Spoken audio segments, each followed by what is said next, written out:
Hello friends, welcome to RK Soltech. Coding interview question की आज की सीरीज में आज का क्वेश्चन है large number is divisible four और नॉट।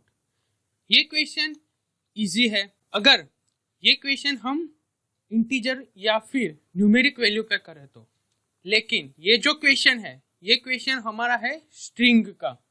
मतलब कि जो लार्ज नंबर होगा वो हमें डायरेक्ट ही नंबर वैल्यू में, मतलब कि अगर हम यहाँ पे देख ले कि 400 तो इसी तरह से न्यूमेरिक वैल्यू नहीं दी गई होगी। हमें जो भी वैल्यू मिलेगी वो एक स्ट्रिंग में मिलेंगी। मतलब कि अगर वो जो न्यूमेरिक वैल्यू होगी वो अगर 400 होगी तो वो हमें स्ट्रिंग में मिलेगी। तो हमें ये जो स्ट्रिंग में जो हमें न्यूमेरिक वैल्यू मिले उसको देखना है कि ये जो नंबर होगा वो 4 से डिवाइडेबल है या नहीं। अगर वो 4 से डिवाइडेबल है तो हमें ट्रू रिटर्न करवाना है कि 4 से डिवाइजेबल है, और अगर नहीं है तो फिर हमें प्रिंट करवाना है कि 4 से डिवाइजेबल नहीं है। इसका सॉल्यूशन सबसे पहले माइंड में यही आता है कि हम ये जो स्ट्रिंग है उसको पार्स इंट या फिर इंटीजर में कन्वर्ट करके फिर हम मॉड्यूलो का यूज करके हम 4 से डिवाइड है या नहीं है वो हम देख सकते हैं। लेकिन उसमें प्रॉब्लम यहाँ पर ये है कि ये जो नंबर होगा वो लार्ज नंबर होगा। मतलब कि जो इंटीजर की जो लेंथ होती है वो भी उससे भी ज़्यादा हो सकता है या फिर उससे कम भी हो सकता है। तो इसका एक दूसरा सोल्यूशन भी है कि भाई हम बिग इंटीजर लेंगे और उसको मॉड्यूलो करके देख लेंगे। तो हाँ, वो भी हो सकता है, लेकिन अगर हम बिग इंटीजर का यूज़ करेंगे और उसमें इंटीजर में जो एक्सेस हो सके उतनी ही वैल्यू आई तो हमारा जो बिग इंटीजर लेने का जो स्टोरेज हुआ वो हमारी वैल्यू ज़्यादा यूज हो जाएगी और हमारी स्पेस कॉम्प्लेक्सिटी भी बढ़ जाएगी। तो हमें कुछ इस तरह से वर्क करना है कि हमें स्ट्रिंग के ये जो नंबर हो उसी पे ही ऑपरेशन करना है और उसी को ही 4 से डिवाइजेबल है या नहीं है वो देखना है। तो कई सारी कंपनी में ऐसे ट्रिकी क्वेश्चंस होते रहते हैं। तो ये जो क्वेश्चन है ये क्वेश्चन स्ट्रिंग का है और साथ ही में ही इसमें कुछ मैथमेटिक्स की ट्रिक्स भी यूज की हुई है। तो मतलब इसका सॉल्यूशन हम कुछ इस तरह से देखेंगे कि जिससे हम मैथमेटिक्स की कुछ ट्रिक्स का यूज करेंगे और उससे ही हमारा जो सॉल्यूशन है वो अचीव कर लेंगे। तो इससे क्या होगा कि जो इंटरव्यूअर है वो आपकी मैथमेटिक्स स्किल्स और प्रोग्रामिंग स्किल दोनों का एक ही साथ में इवोल्यूशन कर पाए। मतलब कि कई सारे ऐसे होते हैं, जैसे अभी आपको यही क्वेश्चन इंटरव्यू में पूछा जाए तो ये इजी क्वेश्चन है, हम डायरेक्ट ही जो भी हमें वैल्यू मिली उसको हम मॉड्यूलो का यूज करके डायरेक्ट ही आंसर दे देते हैं। तो इससे क्या होगा कि आपकी प्रोग्रामिंग स्किल आपकी एक्सेस हो जाएगी कि मतलब प्रोग्रामिंग स्किल आपकी बहुत बढ़िया है। लेकिन ये क्वेश्चन कुछ इस तरह का है, यानी कि ट्रिकी क्वेश्चन है कि जब किसी इंटरव्यू को आपकी मैथमेटिक्स स्किल और प्रोग्रामिंग स्किल, मतलब कि आप कितना एनालिटिक्स का है और आप कितना ऑप्टिमाइज सॉल्यूशन दे सकते हैं, वो अगर देखना हो तो वो कुछ ऐसे ट्रिकी क्वेश्चंस पूछ सकता है। तो उस टाइम पे हमें कुछ मैथमेटिक्स का भी यूज करके और ऑप्टिमाइज से ऑप्टिमाइज सॉल्यूशन देना चाहिए। तो इसका कुछ सॉल्यूशन हम किस तरह से करेंगे? तो सबसे पहले जैसे हमें पता है कि जो भी हमें स्ट्रिंग मिलेगी उसमें न्यूमेरिक वैल्यू होगी, लेकिन वो स्ट्रिंग के टाइप में होगी। तो और हमें पता है कि लार्ज नंबर है तो हम ये एग्जांपल भी लेंगे, लेकिन एक लार्ज नंबर ले लेते हैं जैसे कि 8, 9, 6 और 5 और 2।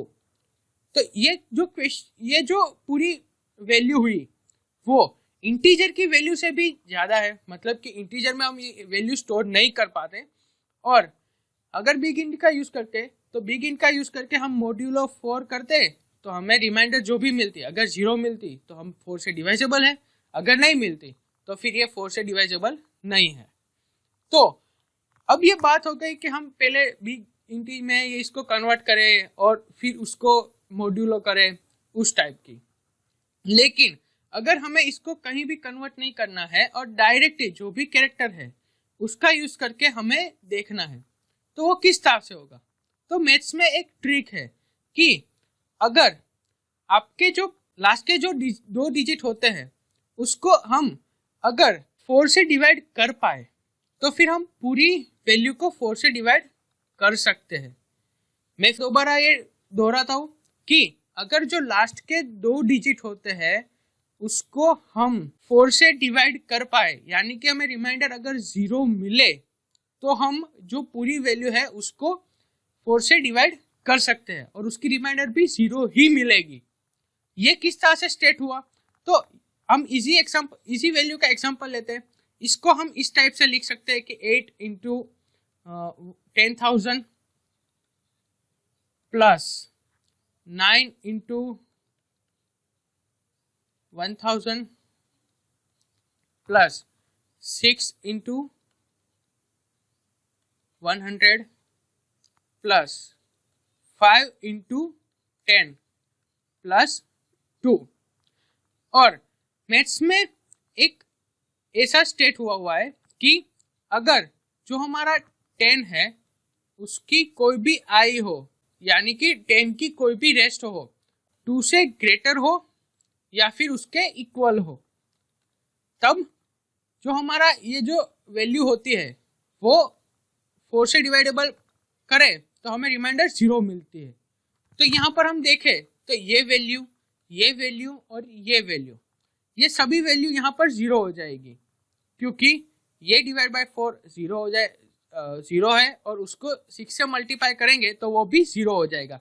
उसी तरह से ये भी 0 और ये भी 0, ये सारी वैल्यूज 0 हो जाएगी। तो अब बचा क्या? 5 इंटू 10 यानी कि 50 प्लस 2 जो कि 52। अगर इसको मॉड्यूलो 4 करे तो हमें इसकी रिमाइंडर मिलेगी 0। तो अगर ये जो पूरी वैल्यू आई इसको हम 4 से मॉड्यूलो करेंगे तो हमें रिमाइंडर मिलेगी 0, यानी कि ये जो वैल्यू है जो हमें स्ट्रिंग के रूप में दी गई थी उसको अब मॉड्यूल करके 0 यानी कि 4 से डिवाइडेबल है वो स्टेट कर सकते हैं। अगर इसी की जगह पे यहाँ पर 51 होता तो फिर हम इसको 4 से डिवाइड करते तो हमें रिमाइंडर 3 मिलती, तो वो डिवाइजेबल नहीं है।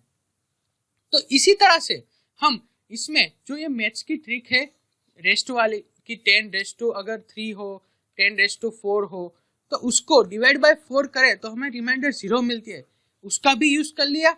और प्रोग्रामिंग के थ्रू हमने स्ट्रिंग के ये कैरेक्टर हम 2 एक्सेस करेंगे और सिर्फ 2 कैरेक्टर का यूज करके ही हम ये स्टेट कर देंगे कि हमारा जो 4 से डिवाइजेबल वैल्यू है या नहीं। तो अब ये जो सॉल्यूशन हुआ ये हमारा ऑप्टिमाइज सॉल्यूशन हुआ। अगर ये सॉल्यूशन आप दिखाओगे तो उससे जो हमारा इंटरव्यूअर होगा उसको भी पता चलेगा कि हमने ऑप्टिमाइज सॉल्यूशन दिया है, और साथ ही में ही मैथ्स की जो कोई लॉजिक या कोई कितने सारे जो टर्म्स होते हैं उसका भी हमने यूज किया हुआ है। तो ऐसे ही कुछ क्वेश्चंस होते हैं जो हमारे इंटरव्यू में आ सकते हैं। तो अभी जो हमने ये सॉल्यूशन देखा उसको जावा के कोड में किस तरह से करते हैं तो वो भी देख लेते हैं। तो ये जो कोड है वो हमारे सॉल्यूशन का है, जिसमें हम एक मेथड लेंगे और उसमें हमें इनपुट में एक स्ट्रिंग दी जाएगी जो कि जिस स्ट्रिंग में न्यूमेरिक वैल्यू होगी। तो सबसे पहले हम एक इंटीजर वैल्यू लेंगे और उसमें स्ट्रिंग की जो लेंथ है वो असाइन कर देंगे। उसके बाद हम सबसे पहले चेक करेंगे कि जो हमारी लेंथ है वो अगर 0 यानी कि लेंथ 0 ही है तो फिर हम वहाँ पे डायरेक्टली प्रिंट कर देंगे कि नॉट डिवाइजेबल बाय 4, क्योंकि जो स्ट्रिंग है ही नहीं, मतलब कि एम्प्टी स्ट्रिंग है, तो वो 4 से डिवाइड नहीं हो सकती। उसके बाद अगर स्ट्रिंग की जो लेंथ है वो 1 है, मतलब कि स्ट्रिंग में सिर्फ एक ही डिजिट है, तो फिर हम उसमें से जो कैरेक्टर 0 पे होगा उसको मॉड्यूलो 4 से करेंगे। अगर वो डिवाइजेबल होगा, शायद कि हो सके कि वहाँ पे 8 है, तो फिर वो डिवाइजेबल 4 है, तो उस टाइम पे वो डिवाइजेबल 4 प्रिंट करवा देंगे। और अगर यहाँ पे कोई और, मतलब कि अगर 7 है या 6 है, तो वो डिवाइजेबल 4 करे तो हमें रिमाइंडर मिलेगी 2 या 1। तो उस हिसाब से हम वहाँ पे नॉट डिवाइजेबल बाय 4 लिख देंगे। अब जैसे अभी हमने सॉल्यूशन पे देखा था कि हम जो 2 लास्ट एलिमेंट्स है, मतलब कि स्ट्रिंग के जो लास्ट 2 कैरेक्टर है उसका यूज करेंगे और उसी पे से ही डिसाइड करेंगे कि डिविजिबल बाय 4 है या नहीं। तो जो लास्ट कैरेक्टर होगा वो हम ले लेंगे। तो वो किस तरह से लेंगे? हम वहाँ पर कैरेट का यूज करेंगे, मतलब कि जो हमारी स्ट्रिंग है उसमें हम कैरेट का यूज़ करेंगे और जो हमारी लेंथ है -1 करके फिर हमें जो लास्ट का एलिमेंट है वो लेंगे। यहाँ पे -1 इसलिए किया है क्योंकि जैसे हमारी स्ट्रिंग की स्टार्टिंग पोजीशन 0 से स्टार्ट होती है और n होती है वो टोटल लेंथ होती है। मतलब कि अगर n में 5 हो तो हमारी जो कैरेक्टर स्ट्रिंग के कैरेक्टर हो गए वो असाइन हो गए 0 से लेके 4 तक, तो इसीलिए एक इंडेक्स माइनस किए। और हम इसी तरह से सेकंड लास्ट ले लेंगे जिसमें से हम 1 की जगह पे 2 करेंगे ताकि हमें जो सेकंड लास्ट कैरेक्टर हो वो मिल जाए। अब हम जो हमारा सेकंड लास्ट इंटीजर है उसको 10 से मल्टीप्लाई करेंगे क्योंकि उसको लास्ट कैरेक्टर में ऐड करने के लिए हमें 10 से मल्टीप्लाई करना होता है। तो यहाँ पर हम हमारे एग्जांपल के हिसाब से देखें तो यहाँ पर हमें 5 मिलेगा और यहाँ पर 2 मिलेगा, तो ये 50 + 2 यानी कि 52 होगी और उसको मॉड्यूल बाय 4 करेंगे। अगर वहाँ पे 0 मिला तो हम प्रिंट करवा देंगे कि डिवाइजेबल बाय 4 और अगर 0 नहीं मिला तो हम प्रिंट करवाएंगे नॉट डिवाइजेबल बाय 4। और इसी मतलब कि एक ही लूप में सारा जो हमारा कंप्लीट कोड है वो रन हो जाएगा और हमारी जो वैल्यू है वो डिवाइजेबल बाय 4 है कि नहीं है वो आउटपुट भी हमें मिल जाएगा। तो ये कोड था हमारे क्वेश्चन का। इसी क्वेश्चन में कितने सारे वेरिएंट्स भी आते हैं, मतलब कि वो मैथ्स के ट्रिक के हिसाब से भी हो सकते हैं, इसमें 4 की जगह पे कोई डिफरेंट नंबर भी हो सकता है। तो उसके रिगार्डिंग आपको कोई अगर सॉल्यूशन हो तो आप उसको कमेंट में भी हमें बता सकते हो। तो इसी के रिलेटेड अगर कोई अच्छा सा लॉजिकल होगा तो उसको भी हम कवर अप करेंगे। आपके पास कोई क्वेश्चन या सॉल्यूशन हो तो आप उसको कमेंट भी कर सकते हो। तो बस आज के वीडियो में इतना ही। अगर वीडियो पसंद आई हो तो लाइक करें, शेयर करें और सब्सक्राइब करें। मिलते हैं नेक्स्ट वीडियो में।